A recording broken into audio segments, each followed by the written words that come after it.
What's going on, everybody? This is your host, Demetrius, with the PPP Panthers Prime Podcast. S2 test, huh? So that's what we basing everything off of now. S2 test, huh?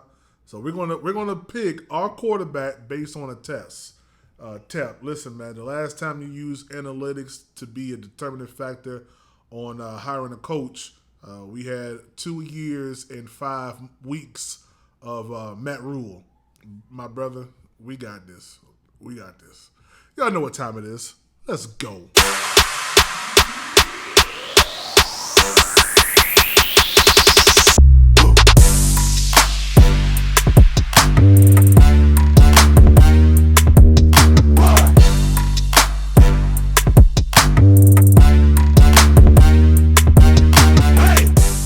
All right, man. So over the past, I want to say 3 to 4 days, Panthers Twitter and just Twitter in general has been going crazy over this S2 test, S2 cognitive test.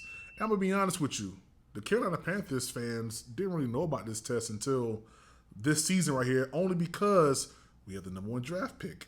And when you have the number 1 draft pick, the spotlight is placed on you. All right. So Bryce Young, CJ Stroud, all these guys are going to be taking this S2 test. And from my understanding, Bryce Young took it, scored a 98 or whatever. I don't know if CJ Stroud did it or not. I think I heard that he may have taken it and didn't score well. But I'm going to be honest with you, man. I don't really care about tests like that. I don't care about cognitive tests or whatever. I think we have too much tape on record to place our entire faith in a test. So what is the S2 test? S2 cognitive test. Let's take a look here. I got my computer here. I don't know if y'all can see. I'm going to try to pull this down real quick. Let's take a look-see. So S2 cognitive. So this is what it says. Let's go back here to the top real quick. The futures of sports has arrived. S2 cognitive delivers a revolutionary approach to helping athletes understand how in-game decisions impact their performance from youth to pro. So I guess this is something that, maybe a lot of youth teams and organizations use as a way to help them, progress or whatever. It says S2 technology platform brings visibility to an athlete's cognitive skills, sets and identifies their strengths, weaknesses, and the whys behind their performance. Here's how the process works. All right, so it says that athletes perform a 35 to 45 minute evaluation on a specialized laptop, that's fancy, that measures how they process and make split-second decisions in their sports. Now, check this out. So it says that they take a test, 30 to 45 minute test, to see just how good they can make split-second decisions in games based off a test. And when I looked at it, it looks like they have it's a setup where they have their hand on a mouse and some specialized pad that has maybe about 5 to 7 different buttons. And I guess the buttons are based on pinpointing when you're supposed to make a different reaction and just reaction time to things on a computer. All right, we ain't talking about nothing else. We talking about on a computer. All right, I understand. I get it. You want to see whether or not they can make split decisions on a whim. All right, let's go a little bit deeper. All right, cool. So this is what it says. It tests. It tests the perception speed, trajectory estimation. Okay.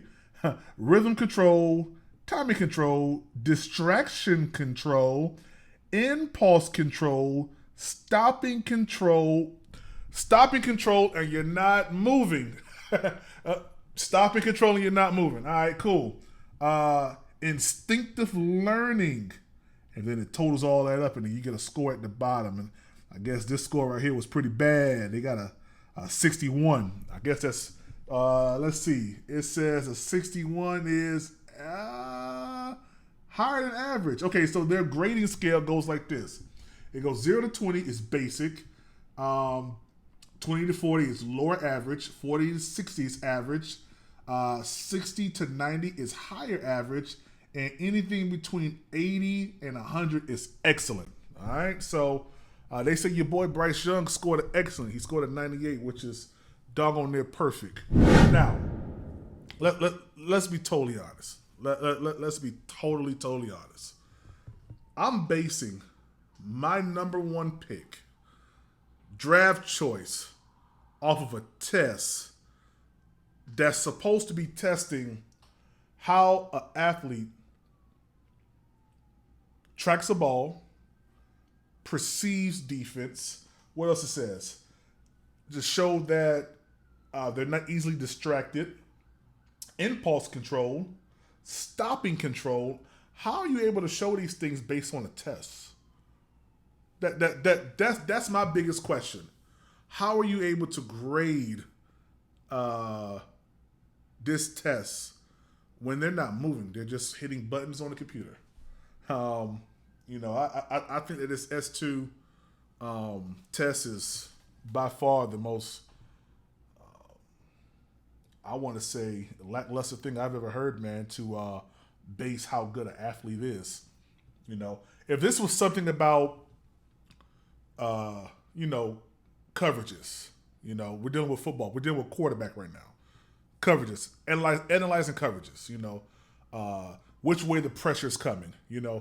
If you see the safety, the corners roll down or roll back up or whatever, you see the middle linebackers go a little deeper in the middle of the field. What's your adjustment at that point? If it was something like that, then yeah, I would get it. But how in the world are you going to test stopping control? How in the world are you going to test a trajectory estimation? How are you going to? It's almost like, and I'm going back to high school. It's going back to like the SAT, man. Like all that stuff was, to me, was just stupid. I'm sorry. That's just how I feel, man. It didn't prepare me for nothing. All right. It just said that you was either gonna go to this college or that college, and that was it. I mean, it really didn't do anything for me. And I don't think that this test does anything or says anything about any athlete at all, in my opinion. So, I think if it was more along the lines of analyzing coverages and things like that, then yeah. I remember Anthony Richardson at his combine. He had a conversation with some guy, I guess an older player, and the older player or coach, whoever he was, went ahead and drew up a play and told him, hey, we was in this defense, this coverage right here. This person rolled out and did this and did that. Erased the whiteboard and told Anthony Richardson, rewrite what I just told you. And he rewrote that thing and explained it to the T. Now, that right there is more impressive than this right here. I'm sorry. That's just my opinion. I don't believe that you make a decision solely based off of a S2 cognitive test. Just my opinion. I'm going to be honest with you. I equate this test to, I really feel like they would have had a better outcome if they just would have went ahead and played some Madden. Just play some Madden, baby. You get all the cognitive skills you want. Put it on all Madden, and let's go. Shameless plug. If you guys want to play me in Madden, it's probable_cause79. Probable_cause79. PS4. PS5. Y'all know what time it is. Anyway, so that's how I feel. I'm sorry. I don't know what everybody else is smoking on. I don't know what everybody else is drinking on, but I don't see any validity outside of you can press buttons really quick and you can, assume something's going to happen real quick on the computer screen. That's all this really was, man. So how do y'all feel about it? Do y'all think I'm putting not enough stock into it? Is it important? Is it not important? I don't think it is. I want to hear what you guys think. Throw it in the comment section, you know what I mean? Hey, we're not that far away from the draft, baby. I think it's 11 days now. And your boy's going to be out there. Me and my son's going to be out there. So if y'all see me, come say what's up, man. All right. So, hey, this is your boy Demetrius with the PPP, Panthers Prime Podcast. I know what time it is. Let's go.